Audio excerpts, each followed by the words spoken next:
Pinangalanan na isang police colonel sa Kamara, si NAPOLCOM Commissioner Edilberto Leonardo, na siyang nagkasa ng pagpatay kay PCSO Board Secretary Wesley Barayuga noong 2020. Ang nag-utos umano ayon sa opisyal, si dating PCSO General Manager Regina Garma.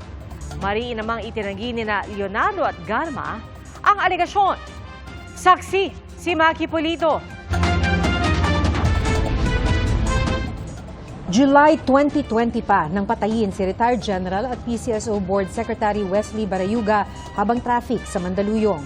Nakuha na naman ng CCTV ang pagtabi sa kanyang sasakyan ng isang nakamotorsiklo at ilang beses na pagbaril sa kanya. Kanina, humarap si Police Colonel Santi Fuentes Mendoza ng PNP Drug Enforcement Group sa Quadcom ng Kamara. At itinuro si ngayon NAPOLCOM Commissioner Edilberto Leonardo na siyang nag-utos ng pamamaslang. Sabi umano ni Leonardo na nooy opisyal ng PNP, iniutos ito ni dating PCSO General Manager Regina Garma. Sangkot umano kasi si Barayuga sa iligal na droga. Matapos matanggap ang impormasyon, sinabi ko kay Sir Leonardo na dahil isang opisyal ng gobyerno ang target, mahalaga na magsagawa ako ng sarili kong verifikasyon. Ngunit sinabi niya na hindi na kinakailangan dahil ang utos ay mula kay GM Garma. Dating Colonel Regina Garma na may personal na kaalaman tungkol sa mga iligal na aktibidad ng droga ni Wesley Barayuga. February 2020 pa umano siya unang nilapitan ni Leonardo.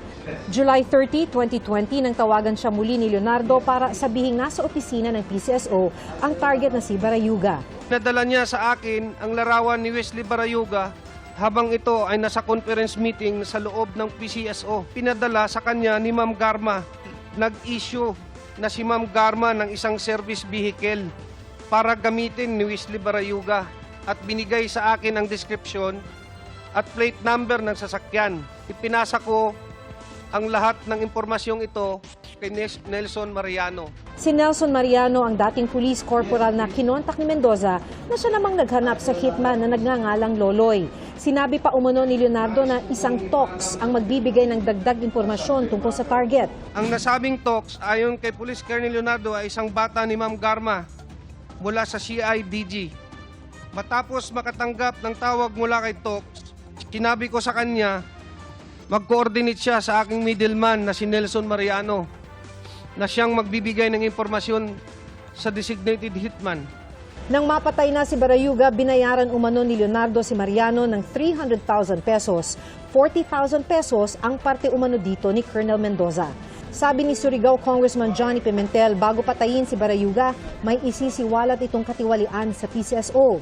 The motive of the killing of General Barayuga was to stop General Barayuga from testifying against Colonel Garma. Itinanggi ni Garma at Leonardo ang mga akusasyon. Maganda po, wala po kaming conflict. Yes, nag-uusap po kami. Nagulat lang po ako, Mr. Nagulat Chair. lang. I didn't expect it po. So this is the first time you heard na you are being implicated in the death of General Barayuga. Yes, Mr. So Chair. you were never also investigated by any law enforcement agency as far as the death of General Barayuga was concerned? Wala po, Mr. Chair. No, Hindi po totoo yun, Mr. hindi totoo. So is there any reason, may galit ba sa'yo si Colonel Mendoza? Nakilala ko po yan. I think isang beses lang kami nag-meet. Isang beses yan. lang. I know that he's an underclass po namin. Underclassman. Pero maliban doon, wala na po akong, hindi ko na po siya So no ganun working kakilala. relations with Colonel Mendoza?